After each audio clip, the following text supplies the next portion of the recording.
dans le monde. C'est également chaque soir. On vous conduit en coulisses, direction Beyrouth avec Mathieu Bock. Bonsoir. Bonsoir Nathalie. Parce que demain se tient la conférence de presse de Carlos Ghosn qui a fui le Japon de façon rocambolesque la semaine dernière. On l'a raconté. Une conférence de presse là aussi minutieusement préparée. Oui, elle va débuter à 14h précise, histoire de pouvoir capter les télévisions américaines, européennes et japonaises en même temps. Il va d'ailleurs parler en anglais, peut-être quelques mots en français, mais ce n'est pas certain à l'heure qu'il est. Configuration assez classique, Carlos Ghosn sera sur une petite estrade, face à lui, assis sur des chaises, une centaine de journalistes venus du monde entier, triés sur le volet, choisis par l'ancien patron de Renault en personne, mais aussi par Anne Méo, sa redoutable chargée de communication à Paris. Et la séance se déroulera en deux temps, un propos préliminaire et ensuite une séance de questions-réponses. Et sur le fond alors, parce qu'il y a beaucoup d'attentes, que peut-on espérer de cette conférence de presse ? Et bien surtout que Carlos Ghosn se justifie sur son évasion.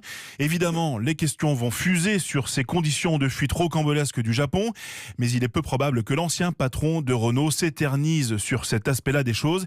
Non, il va probablement se défendre sur le fond de ce que la justice lui reproche. Avec ses 3 avocats présents dans la salle, il a prévu de projeter des documents devant les caméras du monde entier afin de prouver son innocence et de dénoncer, je cite, un complot de la part de Nissan. Une conférence de presse qui sera donc à mi-chemin entre un cours magistral d'innocence et une plaidoirie de la défense.